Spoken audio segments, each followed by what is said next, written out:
Good afternoon, West Ham fans. Rush to the West Ham Network. Hope you are all safe and well. It's time for your afternoon headlines, the Hammers headlines, in association with the KUMB.com boys. Check them out in the description below for latest news, reviews, opinions. And if you like what we do, don't forget to like, comment, share, all that good stuff. We've spoken about potential hijack moves for players. We've talked about Callum Wilson's today.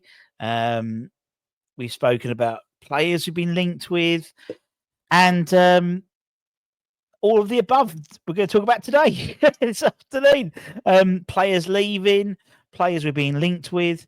That's sort of the main focus of the headlines today. So let's start with a lengthy post by X on his Patreon, which sort of shed a bit of light. They sort of spoke about Callum Wilson, but another name that's emerged from that is another midfield target, Wilfred Ndidi, the Leicester City man, has been linked, according to X.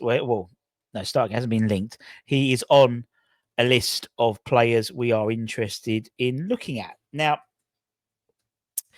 If we are just looking at him now, apparently he's got a £9 million release clause. 28-year-old. Obviously, we look like we're interested in Mads Hermansen, the goalkeeper. So it potentially could be a double deal. I mean, he is more of a defensive midfielder. I mean, I personally, he might be on the list, but I think he's probably way down the list. And indeed, if you read the article, we spoke about Michael Cooper, the Sheffield United goalkeeper, earlier on today, and he's very much on the Plan B list. So they seem to have a number of positions or other players in each position ranked in terms of preference. That's the way I see it. Pretty much what you would imagine: Plan A, Plan B, Plan C. So if you see Michael Cooper turn up, it means all of our other goalkeeper targets don't want to join us, basically, or we weren't successful. We were getting a deal over the line. Indeed, he's probably one of those as well. I think. I mean, £9 million. I mean, do you need that? I don't know. He's okay player. I wouldn't say he's phenomenal, but he's an okay age. I don't think so. I think for me, I'd rather go with Freddie Potts, but.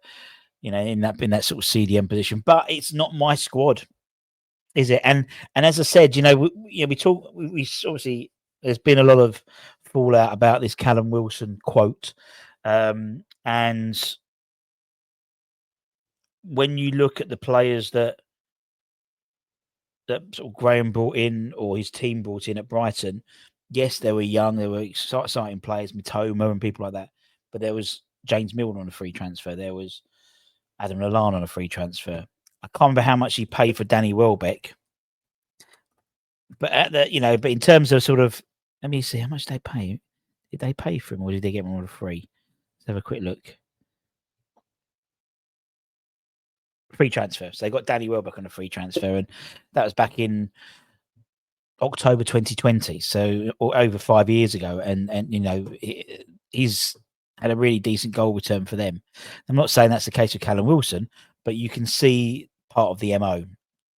I mean, he's 34 as well, injured very regularly. There's a lot of parallels to the signing of potentially someone like Callum Wilson and Welbeck. You can see it's part of the MO.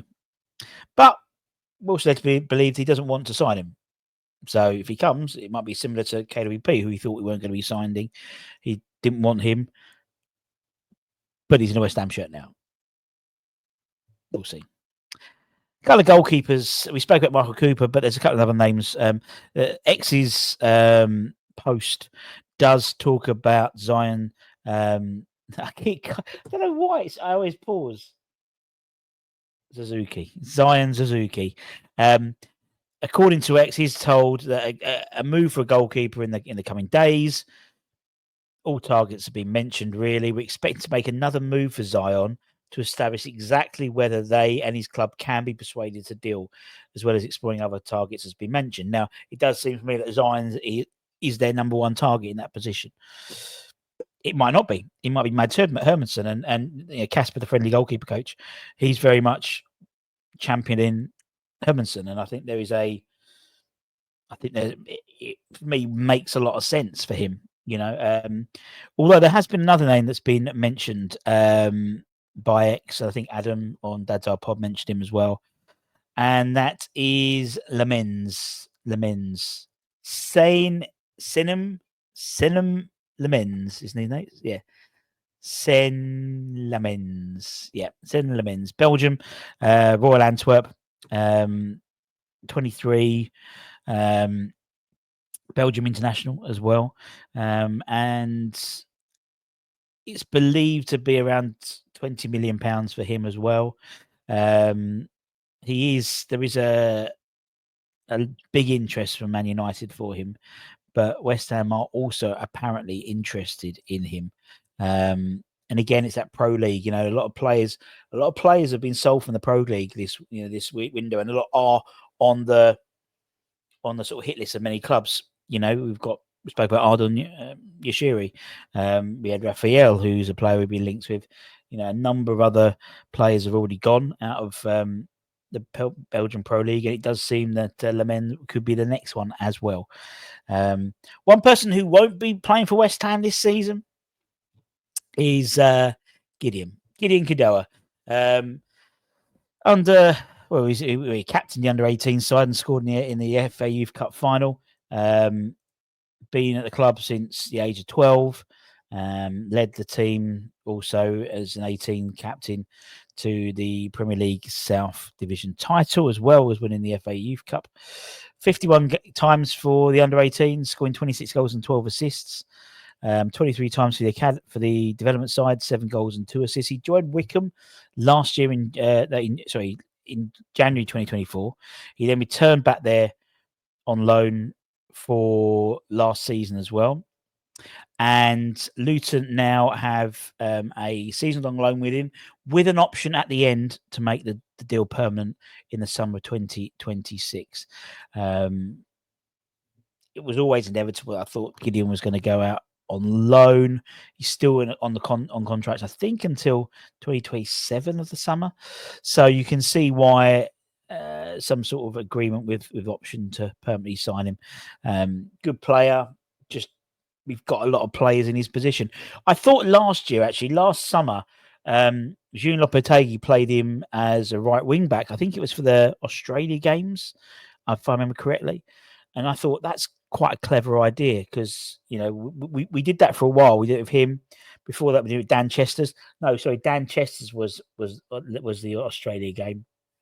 Lopetegui was the US trip last year where it all rained.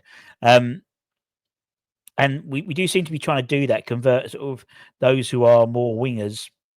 If we have a plethora of wingers, converting them to more of a wing back position because the modern day wing back is more of an attacker rather than a defender. Really, it's a shame to see him go, but I think it's the right move for him.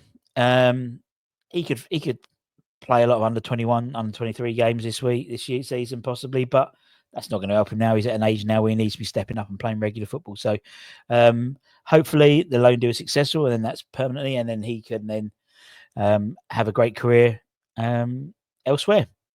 The club don't do too badly when they get rid of players. And if we're looking at academy particularly, they seem to know when's right and who's the right players to let go. And you can see in terms of the players who have been offered long-term deals, academy players, Lewis, George. Was George off a long-term deal? I think so. I don't know. Ollie Scarles, Finn Herrick. These have all been offered 4 or 5 year deals recently.